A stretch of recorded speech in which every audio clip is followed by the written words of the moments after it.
Hey guys, welcome back to the channel. So what do you do when you replace the transmission and for some strange reason it can't get programmed? This is exactly what happened to one of my auto dealership clients. After replacing his transmission, they faced what they thought was a programming issue. But the real problem wasn't with the software. It turned out there was an underlying mechanical condition. And in this presentation, I want to walk you through my step-by-step process to show you how I diagnosed and resolved this issue. This presentation is titled How to Replace and Program a Transmission on a 2017 Nissan Altima with the Maxisys Ultra. If you're new to the channel, welcome. My name is Curtis Harden. I'm an independent all-tail diagnostic consultant. Whether you're starting out and need the right tool strategy, or you've already invested in a tool but need that extra skill set to transform your business, this is what I specialize in. So if you're ready to take your skill set to the next level, head on over to alltailtech.co.za and book your diagnostic consultation. Okay? So first thing you're going to learn by the end of this presentation is what tools we use to do this procedure. You're going to see the pros and cons of, buying a used, remanufactured, or new. All right? And then we're going to analyze the OEM procedures, the pre and post installation requirements, and then how to understand and approach an underlying condition. And then lastly, how to program and configure a replaced transmission with the Maxisys Ultra. The tools that we use in this case study are the following: your Maxisys Ultra, Nissan OEM repair information, and your transmission. Okay, so to give you guys background of this case study, an auto dealership purchased a 2017 Nissan Altima, which was diagnosed with a faulty transmission. And after ordering a remanufactured transmission, the tech attempted to program it using the Alltail tool and followed the instructions to scan the included CD. So when these remanufactured transmissions come, they usually give you a CD. However, a speed sensor fault occurred. So, seeking further advice, the tech called Nissan and they suggested that the transmission required programming with the Nissan software. This is when my client booked a consultation with me, which I can provide him step by step to resolve the programming issue and ensure the car could be sold. Okay, what I'll tell you guys, and this happens a lot, if you call support and they don't actually log in, they're giving you like bad advice. Okay, you're not going to know unless you log in. All right, and that's what happened here. So the first thing I want to talk about are your replacement options. Okay, now try avoid using and purchasing used transmissions. The reason why I say this is because I had an auto dealership. They purchased a used one. They got it from eBay, really good price. And what happened was when I attempted to program it, when it got to like the 99% mark, it didn't work. And everything was like fine. Like, I do programming a lot. So long story short, they took it to get diagnosed at Nissan. They said that that transmission that they purchased wasn't, in good condition. It was faulty. And they had to purchase another one. So you can see trying to save money with these transmissions, especially having such a bad history and making, bad transmissions, it costed them a lot more. All right. So my recommendation would be to always purchase a remanufactured one or a new one. Okay. It'll make your life easier and my job easier as well. Okay. So step number one, reviewing the Nissan OEM repair information. Okay. So there are several steps here. There's the pre-installation. So they want you to save the TCM data before you replace it. Okay. And this will come in handy if you don't have the CD. If you bought like a used transmission, this is going to save your life. Okay. Next is install the new transmission. And then we have to write the vehicle specifications into the TCM. And this feature is on the Alltail. And then after we write that calibration data, we need to perform the G sensor calibration, perform the clutch point learning, perform the select learning, and then erase the CVT fluid degeneration data. Okay, so there's a lot of steps that go into this, and that's why I'm saying, like, You can't try to do this off of memory. All right. So let's go on to step 2, reevaluating error codes with the Maxisys Ultra. So I'm just going to do an initial scan just to see what we're dealing with. Okay. So I'm going to go ahead and fast forward it here. All right. Not too many modules. And you can see there's a lot of fault codes on here, but that happens when you replace certain modules. All right, so I got rid of most of them here. Everything looks fine. So the next step is I'm going to perform write IP characteristic replacement TCM. Okay, so as you can see here, they recommended us doing this procedure first. All right, the client didn't know, so we're going to go ahead and do this first, and they have the CD to get that data. Okay, so we're going to go ahead and click that option here, and I'm going to show you right here. Let me go back. Okay, so if you would have saved that data before, we would select this option.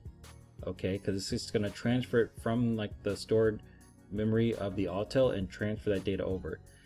Now we're going to use this option because we have the CD. It came with the transmission. All right, so we're just going to follow the instructions. All right, and then once we do those, all right, it says turn the key switch and wait for a minimum of 10 seconds. Okay, so we're going to go ahead and do that.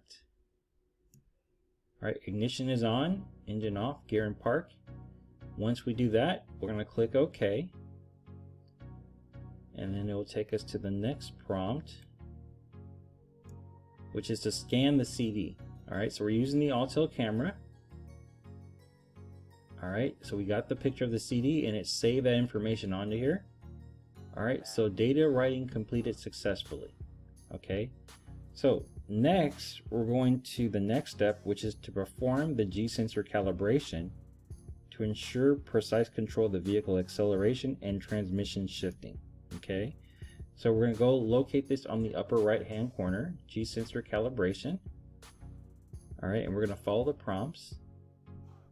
All right, park the vehicle on level ground, and then pressing start activates the G-sensor calibration. All right, and we're done with that one. Okay, so next we're going to the next step, which is perform the forward clutch point learning. Okay, now this when we click this option, all right, you're going to see here there's some preconditions that we need to do. All right, look at the fuel temperature, your engine is at idle speed, condition not correct. Okay, so let's go ahead and try it again. All right, so we're going to keep on trying to do it again. You can see executing during execution, depress the brake pedal and shift the select lever to the drive position. Okay, so we're going to hopefully let this thing go through and we get another error. Okay, so I'm going to try one more time, and you can see we still get these errors. So I'm feeling something is wrong. Okay, because as you saw with the other procedures, they were working fine, but this one isn't going through. All right, so I don't know, I've done a lot of these and I can just feel that there's something wrong, and I don't think it's software related. Okay, but we're gonna revisit this. All right, so what I did was I just said, you know what, let me just continue going on with the other procedures. Now this is perform select learning drive reverse. This is a manual procedure that doesn't involve the scan tool. Okay, so this is what I gathered from the manufacturer. Okay, you can just take a picture of this. It's 7 steps. Okay, once these steps are done, then we can go on to the next option. All right, so which is erase CVT fluid degradation data. A tongue twister. Okay, so we're going to select that top left right here. All right, conform CVT. All right, once I click that, we're gonna go ahead and click start. Okay, we're gonna erase it, and then once we have erased it, we'll get a confirmation, and then we're done. Okay. So now I'm talking with the client, and he's telling me that the gears aren't shifting properly, and I said, let's go ahead and scan to see what codes come back up. And then we get this code here, the P2765 input speed sensor B. Okay, so when I looked up this code indicates a malfunction in the input speed sensor B circuit, often related to signal discrepancies or sensor failure. All right, so if we look to see what is happening, okay, this is the input shaft of the transmission. It's also called a rotating body. So as the shaft rotates, the speed sensor detects how fast it's moving, all right, which you can see the speed sensor right here. Now it takes the rational movement of the input shaft and converts it into an electric signal. So you can see here, the faster the rotation, you can see the voltage, the more frequent the signal will be. Okay, you can clearly see that. Now all this data is sent to the TCM, which receives a signal from the speed sensor, and it uses the information to control the transmission gear shifts, ensuring that it has a smooth operation. Now if the TCM detects a problem with the signal, like there's no signal at all, or the signal that it doesn't match the engine speed, that's when it will trigger the P2765 error code, which will indicate that the input speed sensor and the TCM knows that there's either not sending data or the data is incorrect. Okay, so that's what's happening. So this could be because of a faulty input speed sensor, damage or loose wiring, or the TCM, which in our case I don't think that's the issue. Okay, so this was my action plan. All right, I wanted to verify the sensor operation, and then inspect the sensors, and then check for any wiring connections. So that's what I'm going to do right now. So I'm going to the control unit, and I'm going to go to the transmission, and I want to look at the live data, okay, so that we can use to see how the signals are reading. Okay, now right now the ignition is on and the engine is off, and what I did was I told my client to turn the ignition or the engine on, because while the engine is running, the input speed sensor should have a value greater than 0 RPM. Okay, and typically this value should correlate with the engine speed. Okay, so if you look, where is it? I think it's down here. You can see the engine speed, right? There's no correlation. All right, so you can probably tell that there's something going on with this input speed sensor. It's not correlating with the engine speed whatsoever. Okay, so I told my client to investigate this input speed sensor, okay, which is right here, and that's what he had to do. We had to go and investigate. So what was the result? Okay, I got an email. He said, "Hey Curtis, just want to update you on the Nissan Altima that we programmed. Found out the guy who installed it pulled pins on the input speed sensor behind the starter. Pulled starter and was going to go pin check and found that one of them pulled completely out of the connector." And I said, oops. I said, wow, at least it wasn't our fault, because sometimes you think we did something wrong when you're trying to program.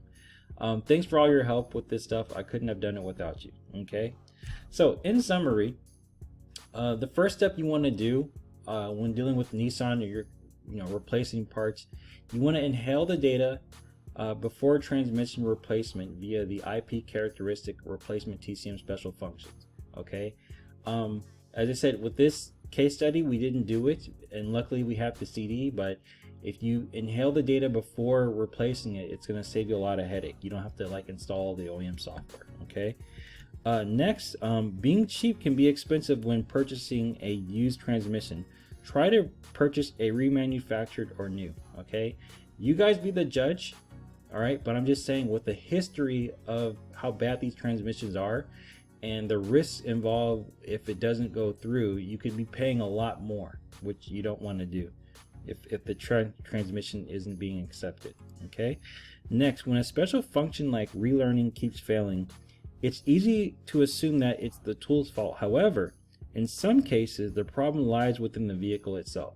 So I know a lot of people who are using our tools, something doesn't work and they immediately blame the tool. It's always good to get some sort of understanding.